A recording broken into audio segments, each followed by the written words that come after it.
కాశీవాస్తు ప్రేక్షకులకి నమస్కారం. సో ఈరోజు మీకు చెప్పబోయేది ఏంటంటే ఈశాన్యంలో వరండా ఉంటే ఎలా ఉండాలి. ఇక్కడ చూడండి, ఇంటి యొక్క ఈశాన్య భాగంలో ఉన్నాను నేను. సో ఈశాన్యంలో వరండా ఉంటే ఈశాన్య మూలకి, మొత్తం ఇంటికి ఈశాన్య మూలకి ఇలా పిల్లర్ ఉండాలి. ఇలా పిల్లర్ లేకపోతే ఆ ఇంటికి ఈశాన్యం కట్ అయినట్టుగా భావించాలి. ఈశాన్యం కట్ అయితే ఎంత ప్రమాదం మీకు తెలుసు, ఇంతకుముందు చాలాసార్లు చెప్పాను. ఈశాన్యం కట్ అయితే ఎంత ప్రమాదం అనేది, అది ప్రాణాలకే ముప్పు తెచ్చే ప్రమాదం గుర్తుంచుకోండి. ఈశాన్యంలో ఎట్టి పరిస్థితుల్లో ఇలాంటి వరండా ఉండాలి. అయితే ఈ వరండా ఎలా ఉండాలి, ఈ వరండాకి పిల్లర్ ఉండాలి. ఈ పిల్లర్ ఎలా ఉండాలి?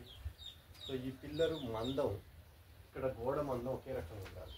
సో ఈ మొత్తం కావాలంటే, ఈ చిన్న గోడ కావాలంటే పెట్టుకోండి. సో ఈ గోడ ఎంత మందం ఉంటుందో ఆ పిల్లర్ కూడా అంతే మందం ఉండాలి. ఈ పిల్లర్ లేని పక్షంలో మామూలుగా ఈ గోడ ఎంత మందం ఉంటుందో అంతే మందంతో ఆ పిల్లర్ ఉండాలి. అలాగే ఉత్తరంలో కూడా,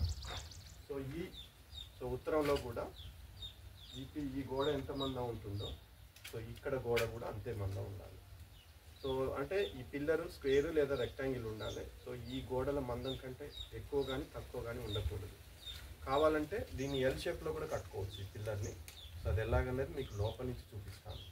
ఇంకా ఏంటంటే ఇక్కడ పైన చూడండి, సో ఈ పైన కూడా ఇలా ఆర్చ్ లాంటిది పెట్టుకోవచ్చు. దీన్ని ఇలా ఫ్లాట్గా ఉంచవచ్చు, లేదా దీన్ని ఒక ఆర్చ్ లాగా కూడా కన్వర్ట్ చేసుకోవచ్చు. అయితే ఏంటంటే ఖచ్చితంగా ఇది రూఫ్ కంటే ఎంతో కొంత కిందికి ఉండాలి. దీన్ని జనరల్గా లెంటర్ లెవెల్, డోర్ లెవెల్కి ఇట్లా పెట్టుకుంటాము. అయితే పూర్తిగా రూఫ్ లెవెల్ కాకుండా కొంత కిందికి ఉంటే ఇది మనం ఒక ఆర్చ్ లాగా ఏర్పాటు చేస్తే అది ఎటువంటి దోషం లేకుండా ఉంటుంది. సో ఈశాన్య దోషాలు చాలా ప్రమాదకరం.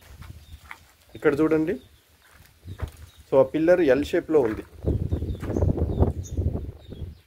సో ఇలా కూడా ఈ పిల్లర్ స్క్వేర్ లేదా ఎల్ షేప్లో ఎలాగైనా కట్టుకోవచ్చు. సో లోపల నుంచి చూపిస్తున్నాను ఆ పిల్లర్.